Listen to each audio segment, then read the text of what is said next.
Much like all Netflix animes, they can be either utter trash or the best thing since sliced bread. And spoiler, this one is like sliced bread. Have you seen sliced bread? It's all even and amazing and stuff. Today we are doing another halfling anime review of the Netflix special Blue Eye Samurai. This is an 8-episode revenge anime that is in no way rated PG-13. You are definitely going to want to be careful watching this out in public or around your family for that matter. It has tons of dicks, blood, sex, violence, and swearing. All things a fucking halfling loves, of course. One thing I will say that was refreshing is I didn't get the feeling or worry that any of the sex was involving underage children, which for an anime standards feels like a fucking win. The bar is low. Do you have any idea how serious this is? The story follows Mizu, God I hope I'm saying that right, a skilled and vengeful warrior on a quest for revenge. Mizu happens to also be a female and of mixed white Japanese race as shown by her sky blue eyes, both of which pose different social problems in this time frame in Japan, where women are seen as not more than objects to be bothered and the white race individuals are seen to be a plague of evil on Japan, which, I mean, low-key, not wrong as far as plagues are concerned.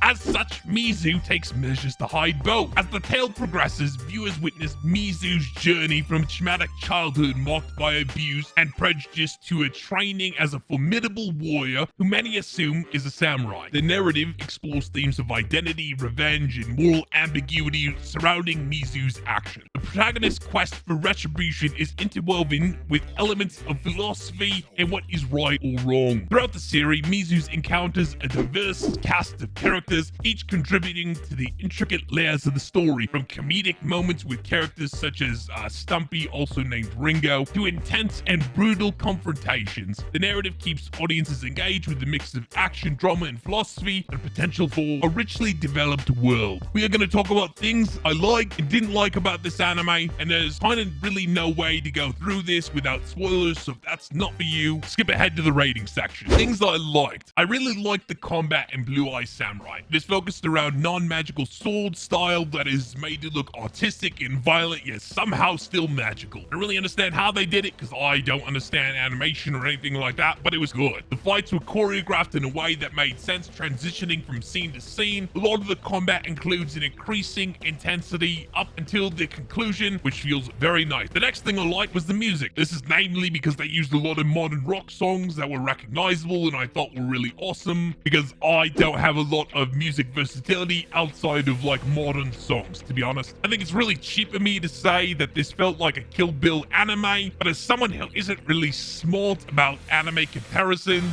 that is the closest live action comparison I can give. They also used a song that was in Kill Bill in this anime, so I mean, take it with that. The interactions and dialogue were really enjoyable in this anime. Mostly I enjoyed the dialogue between Mizu and Ringo, also known as Stumpy. Ringo really provided a lot of comedic relief, and while others might see him as a character who you should feel sorry about due to his predicament in life, he never really seems to fall into that himself, which is really enjoyable. Ringo as a character is probably actually my favorite character in this anime. It's a weird comparison, but he kind of reminds me of Olaf from Frozen. I don't know why, I just get that kind of vibe. I'm not a smart reviewer, so take that as you will. He provides a really nice comedic relief in an otherwise really dark anime, as well as some level of like moral guidance, I would say, for Mizu. I think all of the characters, to be honest, were mostly enjoyable. I think they mostly did a good job of getting you invested in characters they wanted you to be invested in.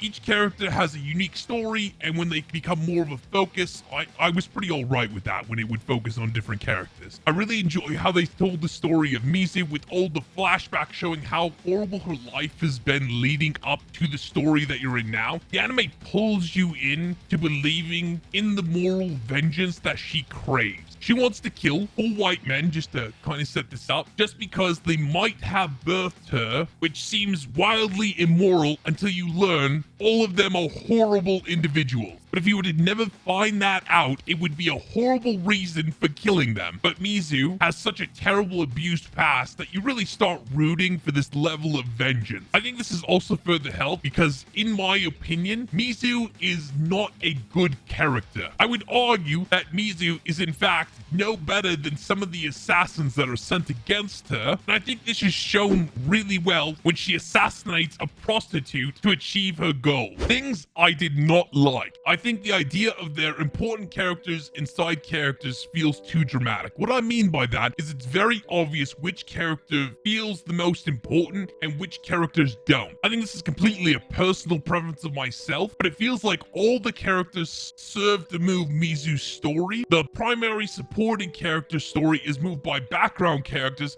and it just feels like a really big divide in those characters' statuses. And I felt like it was really noticeable to me. Specific things I did not like in this anime. There's a sex scene, and I think it's episode 2 between Taigon and Akemi, and the sex scene felt like it was written by someone who would have done a fanfic about that sex scene. I also didn't really like how Taigon is kind of pushed through the anime as he's like this honor-bound samurai, when, to be honest, he's kind of a piece of trash, and his dojo that he's a part of is also a piece of trash. Honestly, I did not like the ending of this anime. It felt like a really cheap way to set up season 2. I think the fact that Mizu didn't kill Fowler doesn't really show that much growth in character. It felt actually very against the character in where I was at. It felt like what I imagined. It would have felt like she would have accepted the offer from Hiji Shindu to kill Fowler. I wish she would have killed him knowing that the individuals were in London, and season 2 would have been